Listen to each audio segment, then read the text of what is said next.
আমি আরাধিয়া বলছি। বন্ধুরা, কেমন আছো সবাই? আশা করছি সকলে ভালো আছো। আজকে তোমাদের জন্য নিয়ে এলাম আরও একটি নতুন গল্প। আশা করছি তোমাদের দাঁড়িয়ে যাবে, তাই ভিডিওটা শুরু থেকে শেষ পর্যন্ত দেখো। আমি আতিকুর রহমান, আতিক। আমাদের পরিবারের সদস্য সংখ্যা ৫ জন।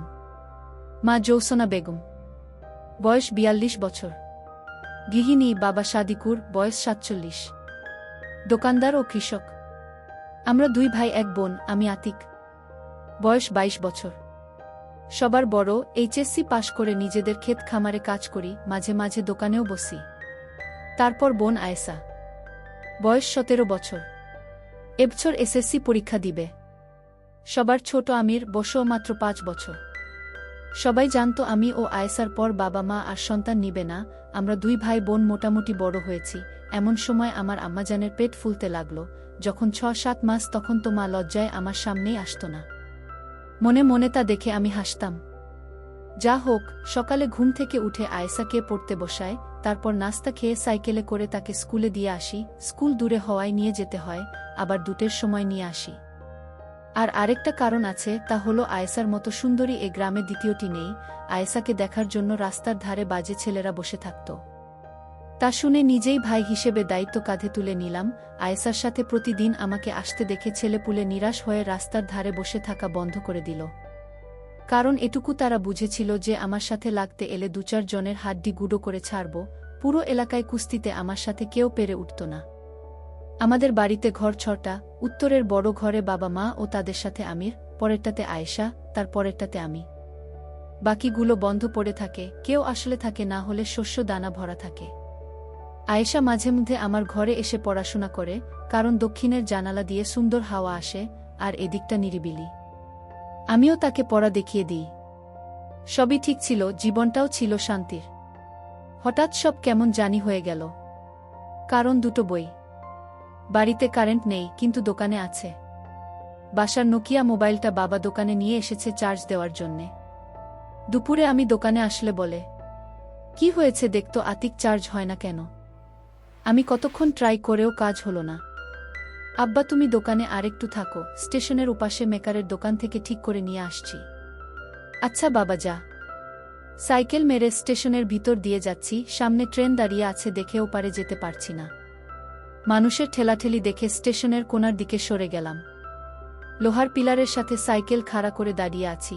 বাম পাশে দেখি এক মুরব্বি পলিথিন বিছিয়ে সামনে কতগুলো বই খবরের কাগজ ছড়িয়ে বসে আছে। কর্নেগির লেক বড় যদি হতে চাও, বইটা দেখে বসে পড়লাম। হাতে নিয়ে উল্টে পাল্টে দেখছি মুরব্বি এক মনে খবরের কাগজ পড়ছে। আরেক সারিতে কয়েকটা বই উল্টো করে রাখা আছে। হাত বাড়িয়ে একটা তুলে নিলাম। সোজা করতেই মলাটে এক সেট মেয়ের ছবি, নাম অবিসার, লেখক রোশমা।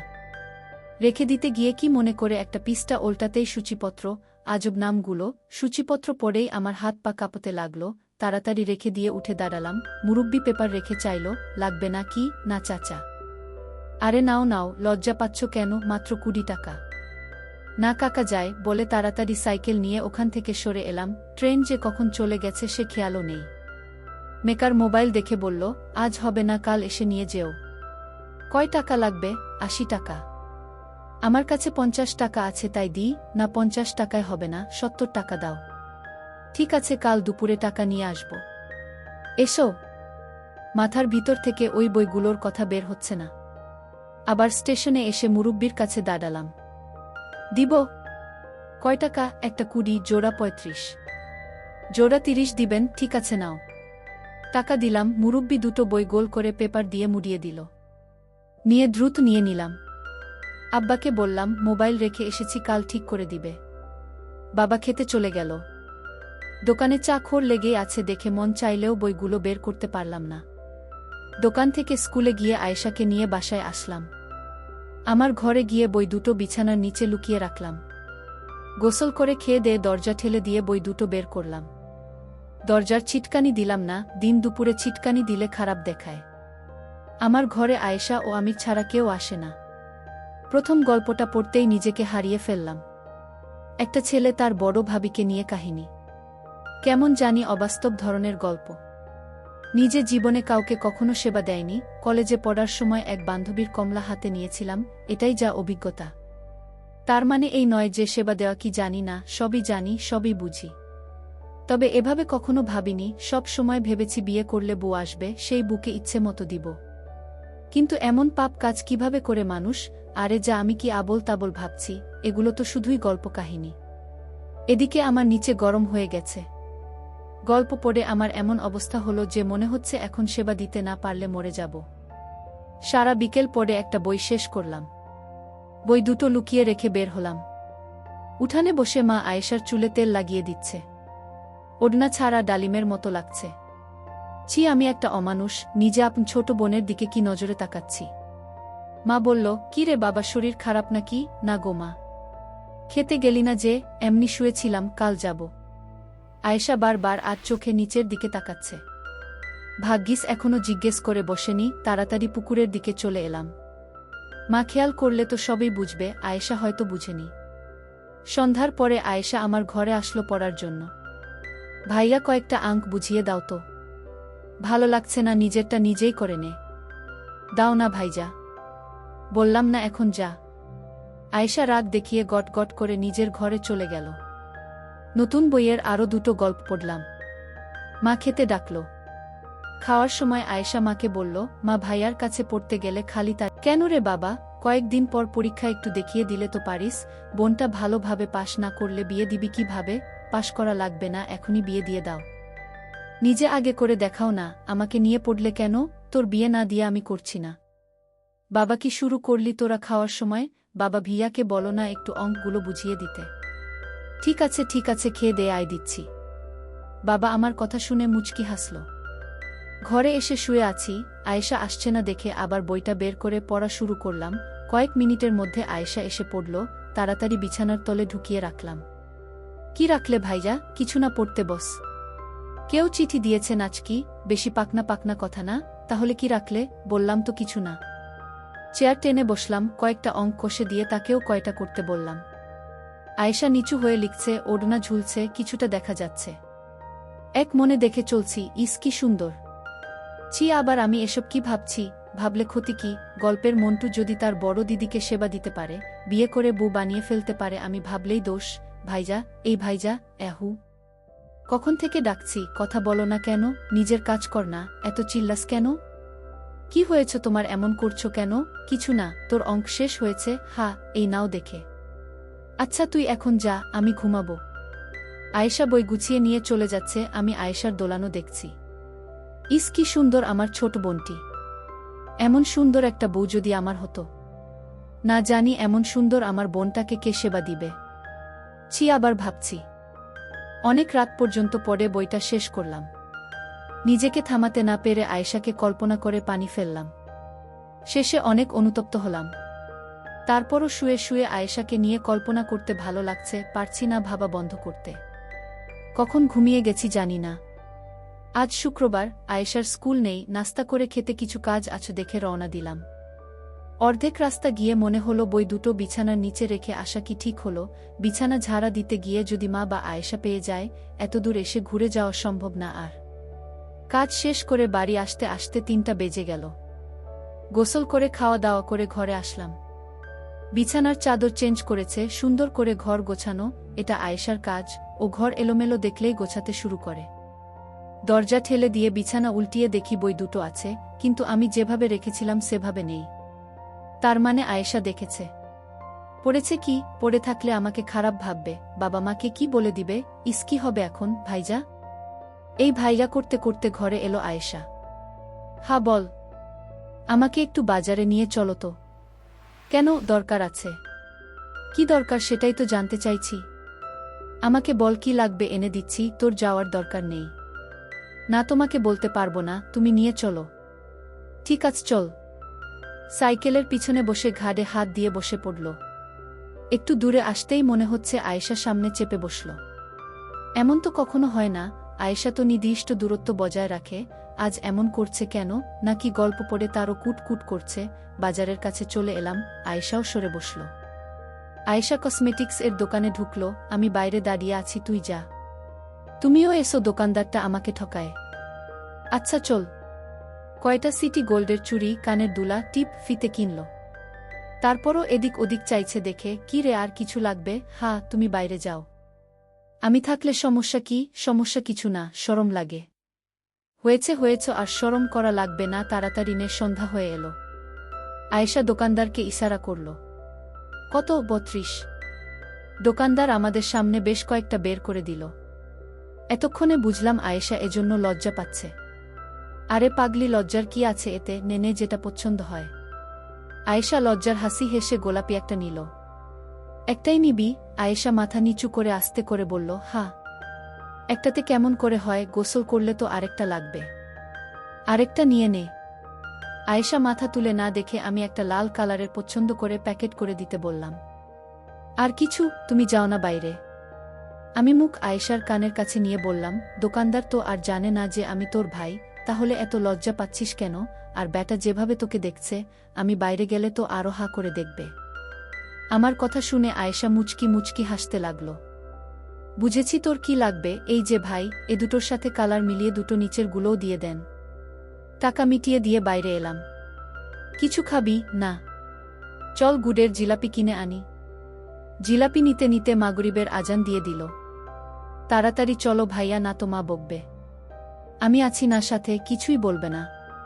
অর্ধেক রাস্তা এসে ফাঁকা জায়গা দেখে দাঁড়িয়ে পড়লাম। কি হলো? চল দুজনে একটু হাঁটতে হাঁটতে কথা বলি। মা বকা দিলে তুমি বুঝবে। সে বুঝবনি। ধীরে ধীরে হাঁটছি, কিভাবে যে বলি ভেবে উঠতে পারছি না। কি বলবে বললে না তো? দেখ, তোর সাথে বন্ধুর মতো দুটো কথা বলতে চাই, আশা করি ভুল বুঝবি না এবং কাউকে বলবি না। কি কথা? আগে কথা দে, রাগ করবি না বা কাউকে বলবি না। আচ্ছা ঠিক আছে, বলো। তুই কি আমার বিছানার নিচের বই দুটো দেখে ফেলেছিস? আয়েশা চুপ করে হাঁটছে। বল না, দেখেছিস? হ্যাঁ। পড়েছিস? না। মিথ্যে বলছিস কেন? ছি ভাইজা, তুমি এসব কি পড়ো? এসব কোথা থেকে পেলে? এমন খারাপ জঘন্য বই যে আছে তা আমার বিশ্বাস করতে কষ্ট হয়।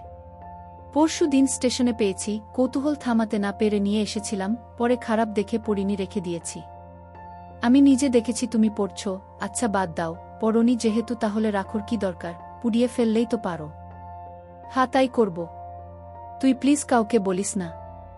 এটা কি কাউকে বলার মতো কথা? ধন্যবাদ। খালি ধন্যবাদ দিয়ে কাম হবে না। 2 দিন ওসব আজেবাজে পড়ার জন্য আমাকে পড়া দেখিয়ে দাওনি, সেটা পুষিয়ে দিতে হবে। ঠিক আছো, এমনভাবে এখন থেকে বুঝিয়ে দিব যে সবার থেকে বেশি নাম্বার পাবি। তাই মনে থাকে যেন। হা মনে থাকবে। একটা জিলাপি খা। বাড়ি গিয়ে খাবনি। এখন খা না একটা। আচ্ছা দাঁড়া, আমরা দুজনে আজকে বন্ধু হলাম সেই উপলক্ষে মিষ্টি মুখ। হি ভাই বোনে বন্ধু হয় নাকি? হয়তো গল্পতে পড়িসনি? কোনো গল্পতে? আয়েশার কথার টোনে বোঝা গেল গল্পের কথা ইশারা করছে। তুই যেটা বুঝেছিস। ইসছি, তুমি কি আমাকে সে গল্পের নায়িকা ভেবেছ নাকি? কেন, ভাবলে কি মহাভারত অশুদ্ধ হয়ে যাবে? ছি ভাইজা, তুমি অনেক খারাপ হয়ে গেছ। আয়েশার এমন কথায় মনটা দমে গেল, চুপ হয়ে গেলাম। চুপচাপ হাঁটছি দেখে। কি হলো? কিছু না। কথা বলছো না যে? চুপ করে রইলাম। রাগ করেছ ভাইজা আমার কথায়? না। তাহলে মুখটা গোমড়া করে রেখেছ কেন? চুপ। আচ্ছা ঠিক আছে, বন্ধুত্বের দাবিতে দাও তুমি খাইয়ে। আমি একটা জিলাপি বের করে আয়েশার মুখে তুলে দিলাম। অর্ধেক কামড়ে নিয়ে হাত থেকে বাকি অর্ধেক নিয়ে আমার মুখে তুলে দিল। আমিও হা করে নিয়ে নিলাম। চাঁদের আলো আয়েশার মুখের দিকে তাকাতে দেখি অবাক হয়ে চেয়ে রয়েছে। ওহ খোদা, আয়েশার মুখ এত গরম কেন? চল যাই, চলো।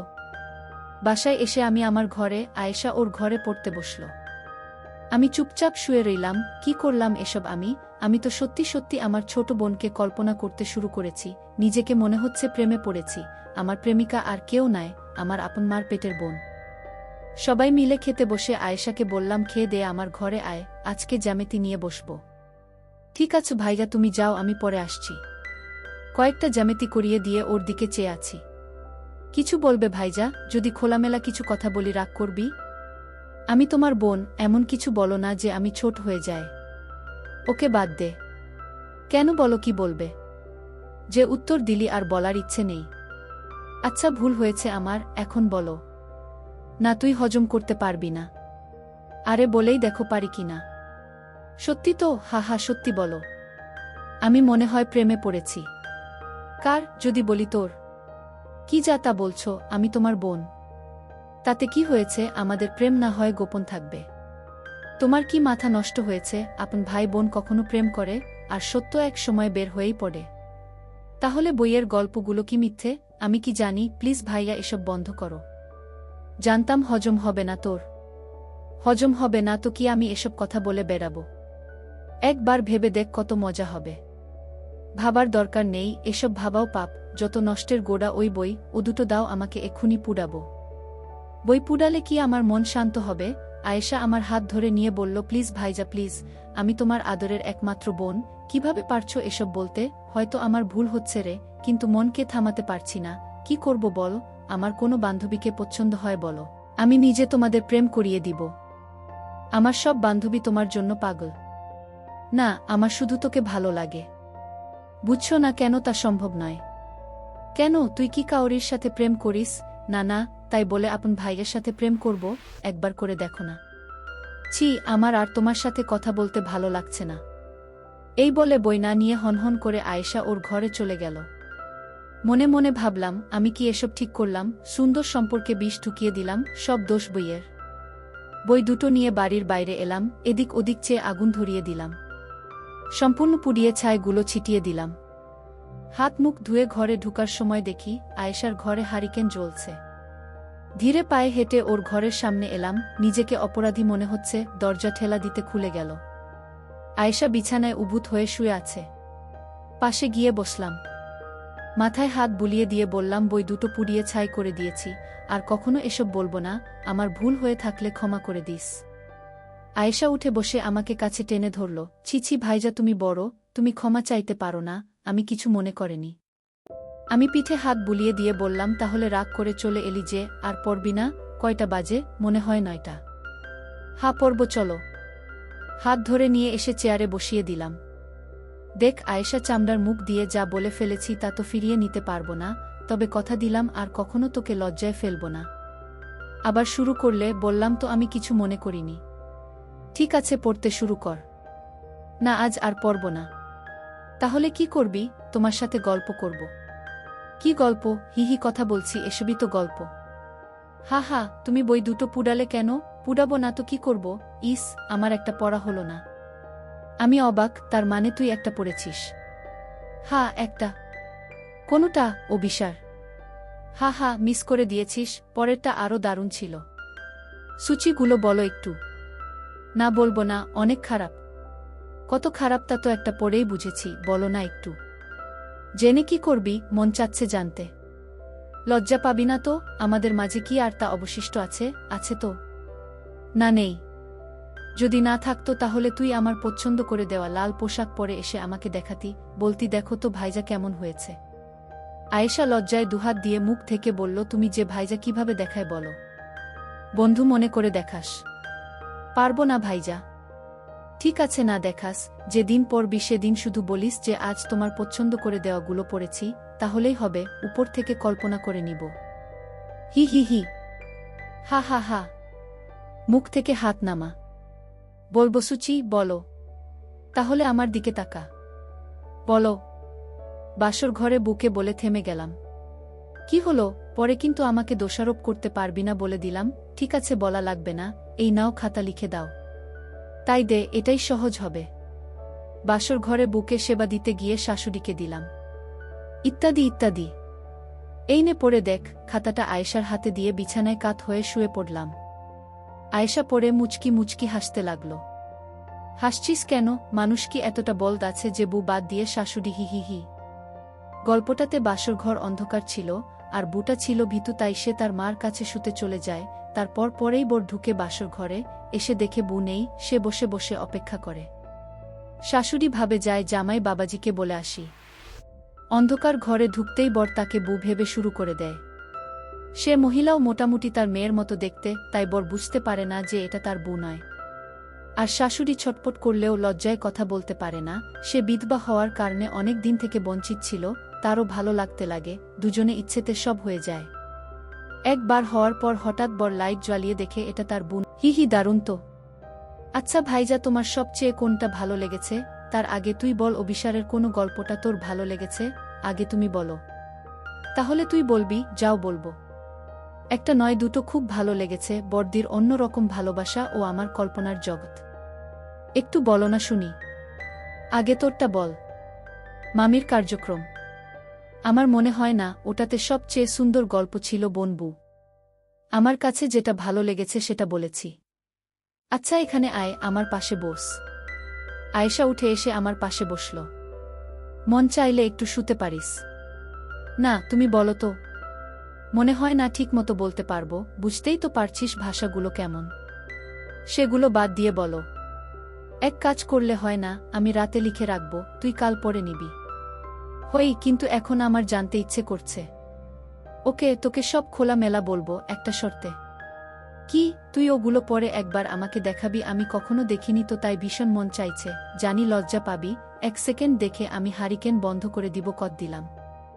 মরে যাব ভাইজা।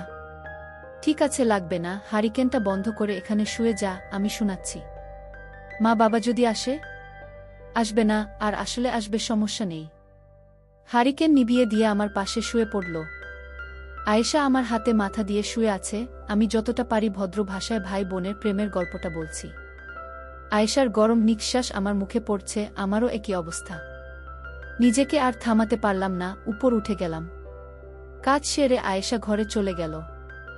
আজ কিছুতেই আর ঘুম আসবে না। ছোট্ট টেবিল ঘড়িতে 11টার ঘণ্টা দিল। আজ পাড়া গায়ে এটাই গভীর রাত। কি এক সুখের আবেশে ঘুম আসছে না।